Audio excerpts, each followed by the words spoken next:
Augustine Ubaldi is an airport and railroad engineering expert. He joins us now live by phone. So what are the first questions in your mind, Gus, as you look at what took place in Hoboken this morning? Well, I think you've touched on some of them. Bill Hemmer mentioned it. I think someone just earlier was talking about the condition of the engineer. First and foremost, the engineer is in control of the train. He gets signals. He has certain rules that he's supposed to follow when he's coming into that station, and he has the controls that will make it happen. So the question comes out to why. I think someone mentioned that there's speculation that he had some catastrophic medical emergency. I heard somebody else talking that looking at video, the train was maybe going 10, 15 miles an hour. So, again, without the black box coming out and telling us how fast the train was going, whether a brake application was being made, those are the things that are going to need to be looked at. All right, but what about a brake failure? I mean, brakes sometimes fail on cars. Do they fail on trains as well? When they fail safe.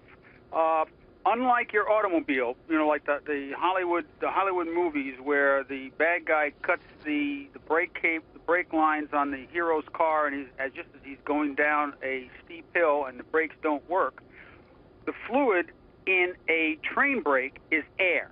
And if that fluid evaporates, it leaks out, it will set the brakes. So if something like that occurred, then the train would go into emergency and it would stop. You would not be in a situation where you'd be operating without brakes. It can happen, but on older style trains. For example, it happened in 1953 in the Pennsylvania Railroad when a train crashed into Union Station. But the type of equipment that you're using here on New Jersey Transit wouldn't have that feature on it, so that sort of thing wouldn't happen. And if that were the case, then the train would have been able to stop at the station before. It's not something that just accidentally breaks. Talk about the physical controls that the engineer would have been using. We're all familiar with cars, obviously. You've got a brake pedal and a gas pedal, maybe a clutch. But on a train, those controls are generally operated by hand, a sort of a rheostat that the engineer holds onto. Isn't that correct? Exactly. It's not unlike the throttle in an aircraft, okay? And so he's got a number of controls ahead of him. He may have one that is the throttle, and it might be a combination of throttle and brake. So he pushes it forward when he wants to go forward. He pulls it back when he wants to brake. He may have an independent brake. He may even have a mushroom button that he hits to dump the air, as I was explaining, and put the train into emergency. So those are the features that he has. He may have a cab signaling system where instead of having a signal on the side of the track telling him whether to go, like a traffic signal, he'll have it, it'll show up real time on a display at his console. And he'll know whether he needs to slow down or not. So if an engineer were stricken by a fainting spell or a heart attack, something like that, what devices are in place to slow down that train?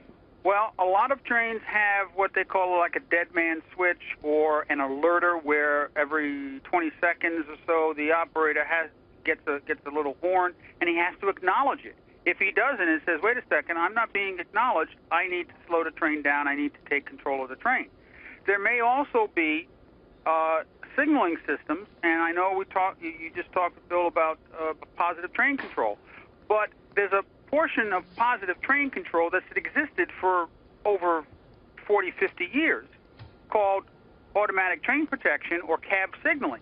And if that's in place, when a train goes past a particular location and he gets a code that says slow the train down, if the engineer does not acknowledge that code and then take action within the specified time, the train will do it for him. Now, when you come into a complex like Hoboken with all these trains, they may slow them down to 15 to 20 miles an hour, and they figure at this point, it's almost like the flight directors on aircraft. It'll fly you to the airport and bring you within maybe a couple of 100 feet of the runway, at which point they expect the pilot to take over and manually land the plane.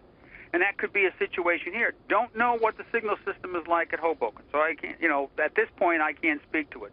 But they may decide that at this point, okay, the track complex, the track arrangement is so complex, it'd be hard to put in all these signals, and so we're going to allow the engineer to take over at this point. And the alerter may have just gone off, and then he has his heart attack, and so there isn't enough time. I mean, those are the kinds of things, that'll start coming out as the NTSB and the FRA start investigating. They'll start, they'll find out what was available on this train. You mentioned aircraft. I know you're a pilot. Airline pilots, commercial pilots have to get medically checked every 6 months. Is there a similar requirement for train crews? I don't recall what the health requirement is. It could be something out of New Jersey Transit where you get inspected every, you get a medical, let's say, every year. Air traffic, transport pilots, ATP, get a Class 1 medical. That's every 6 months. Commercial pilots, like if you're flying for a charter line, is every year. And then Class 3, which is, you get into your little Cessna and go flying, is every 3 years.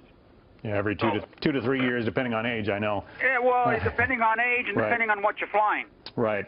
Okay. Gus Ubaldi, an aviation as well as a railroad expert. We appreciate your insights. Thanks very much. Take care. Bye-bye.